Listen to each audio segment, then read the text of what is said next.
serves as a reminder of current efforts to control mosquito populations, prevent disease transmission, and advance research for effective treatments and vaccines. Organizations and governments worldwide use this day to promote mosquito control measures and educate communities on protection against mosquito bites. A medical practitioner and the chief medical director of Meridian Hospitals, Dr. Ikechukwu Odo, noted that malaria is not only the highest consumer of budget across countries all over the world, but kills more and faster than HIV/AIDS, including adults and children. Today we know that malaria is the highest killer amongst children. Malaria kills even more than HIV today. Malaria is the cause of the highest out of job, highest man-hour loss, highest out of school for children on account of health. Apparently one of the highest consumers for national budgets. That is why the world has found it necessary to set out a day, 20th of August every year. On the theme of the celebration, accelerating the fight against malaria for a more equitable world, Dr. Odo emphasizes the need to intensify efforts in combating malaria in vulnerable communities and ensure equitable access to preventive measures, diagnosis, and treatment. You can't accelerate this work except everybody is involved. Individuals, organizations, non-government agencies, government is, in fact the global community must agree. Fight mosquitoes wherever you are. World Mosquito Day is commemorated to recognize the groundbreaking discovery by Sir Ronald Ross in 1897 that female Anopheles mosquitoes transmit malaria to humans. The day explores the history, impact, and innovative solutions in the fight against mosquito-borne diseases. Nnamdi Olimini, Rstv News. To other matters now. The Chief of Army Staff, Lieutenant General Olufemi Oluyede, has reiterated placing the welfare of soldiers and their families as priority, and he is committed to making their lives better. He stated this during his visit to Headquarters 6th Division, Port Harcourt. Justice Ihumo takes it from here.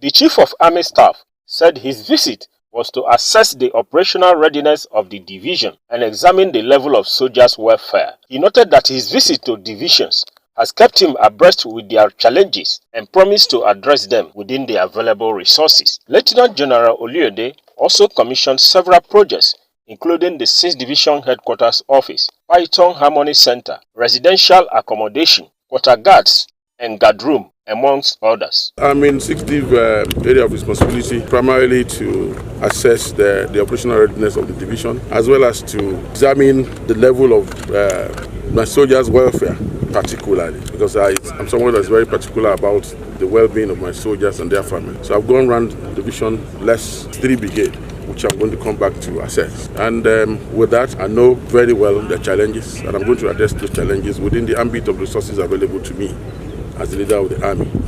But I promise my soldiers that I'll do my very best with support of the federal government to make life better for them. Justice Ihumo, Rstv News.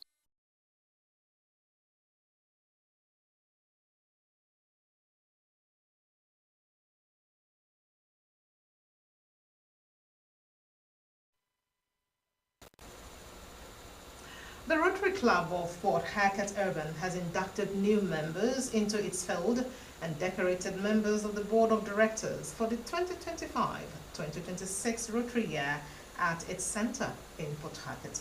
Gotspanele, who covered the event, reports that the unveiling of community service projects was part of the event.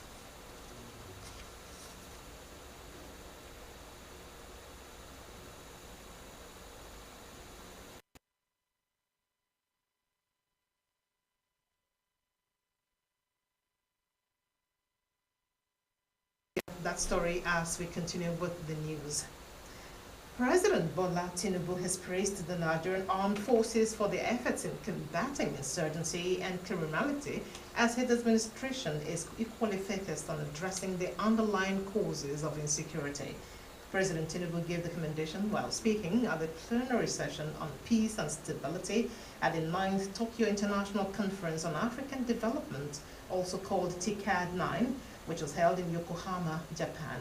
In a statement issued on Wednesday by his special advisor on information and strategy, Bayo Onanuga, the president said Nigeria's military achievements must be matched with bold governance reforms. He reaffirmed that inclusivity, diversity, and respect for the rule of law remain Nigeria's greatest strengths, describing the momentum in the armed forces as a springboard for national development and stability. The president also urged African leaders to think and rethink peace-building approaches, citing recent mediation successes in the Congo as proof that linking peace outcomes to investment could work. President Tinubu further appealed for reforms at the United Nations, particularly in the Security Council, arguing that Africa deserves greater representation. Meanwhile, Japanese Prime Minister Shigeru Ishiba, in his opening address, announced a new collaborative economic framework between Japan and the African Development Bank, with up to $5.5 billion to be disbursed to Africa through the Japan International Cooperation Agency. Anambra State Government has dismissed 8 operatives of the Agunechemba security outfit for brutally assaulting and stripping a female corps member, Ms. Jennifer Elobo. Special Advisor to Governor Chukwuma Soludo on Community Security, Ken Emeakai, disclosed this at the agency's headquarters in Oka on Wednesday. Emeakai said the government took a swift action after it received reports of the incident, assuring that the operatives would be handed over to the police for prosecution. He said the dismissed officers attacked the corps member outside the mandate of the agency. Despite pleas from the victim's family and officials of the National Youth Service Corps for a quiet resolution, the state government insisted on a full-scale investigation and accountability to serve as a deterrent. Emeakai added that the government had already settled the victim's medical bills, replaced her damaged valuables, including a laptop and phone, and tendered an apology to her family, the NYSC, and the public. Do you love and care about River State and her peace? Let's build and take her to greater heights. It is a task we must accomplish. Don't forget to watch Rstvlive News live on Facebook at Rstv, CC22CH online, and on Facebook on YouTube at Rstv online, and click the notification bell for our live feed. Still to come, tragic bus crash in Afghanistan claims 79 lives, and veteran Nollywood actor Fabian Adibe dies at 82. We'll bring you these and other details on the flip side, if you keep us company when we return after these messages. When I was pregnant, I hoped you would have your dad's smile. After 6 months, I worried about the right foods to give you. Now you've grown so much, and doctor says anemia can affect your growth and slow your learning. Mom is right. 7 out of 10 kids in Nigeria suffer from iron deficiency, which can cause anemia. 1 meal of Cerelac Junior with Iron Plus provides 50% of your child's daily iron needs to support proper growth and learning. That's reassuring. Cerelac Junior with Iron Plus. It's all good, Mom.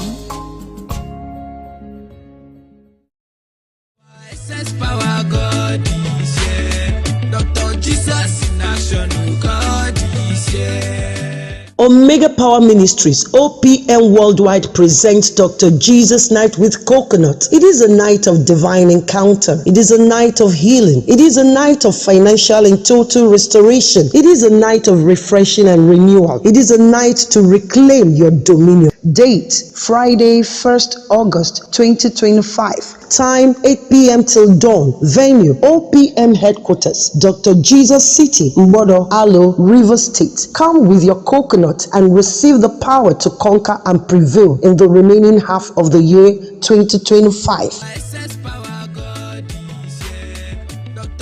OPM, Dr. Jesus in action.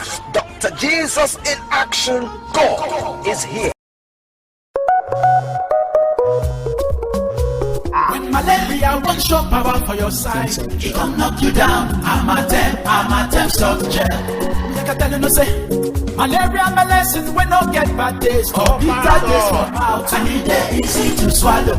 Try. I got red game changer. I'm a them soft gel. Say no to malaria. Yes to life. This is Rstv World News. We bring you world-class news, accurate, first-hand, entertaining, balanced analysis. Rstv, Channel 22 Port Harcourt.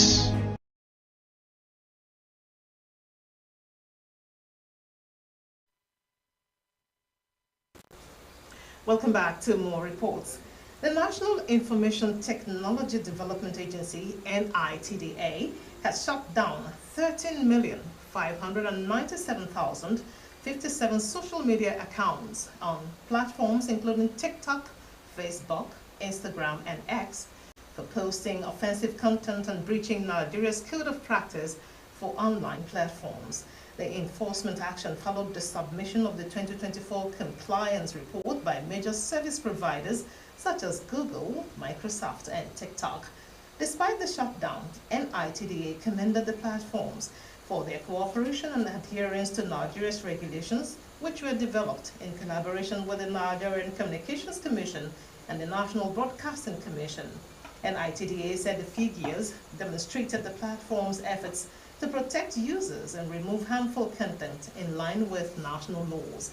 The agency reiterated that all online platforms operating in Nigeria must be locally registered, comply with tax requirements, and adhere to the Code of Practice, adding that it will continue working with industry stakeholders, the civil society, and regulators to promote user safety, digital literacy, and transparency across Nigeria's digital ecosystem. The Police Service Commission, also called PSC, has withheld the promotion of 179 assistant superintendents of police, citing retirement, death, or unfitness for the exercise. According to a statement on Wednesday by the Commission's spokesman, Ikechukwu Ani, 176 of the affected officers had already retired, while the remaining 3 were deceased. And he added that 952 ASPs were successfully promoted to the rank of Deputy Superintendents of Police. The PSC chairman, retired Deputy Inspector General of Police Hashimu Agungu, explained that promoting officers no longer in active service would undermine due process. He added that the PSC is committed to upholding professionalism, discipline, and fairness in officers' career progression, and has already communicated his decision to the Inspector General of Police for implementation. Now to foreign matters. Homeland Security Secretary Kristi Noem said the entire U.S.-Mexico border wall will be painted black to make it hotter and harder to climb, crediting the idea to President Donald Trump. While domestic detentions and deportations have been the primary focus of the current immigration crackdown, Trump's policy bill passed earlier this summer also allocated $46 million for additional wall construction. Let's join Maxine Orpo for more on this and other foreign reports.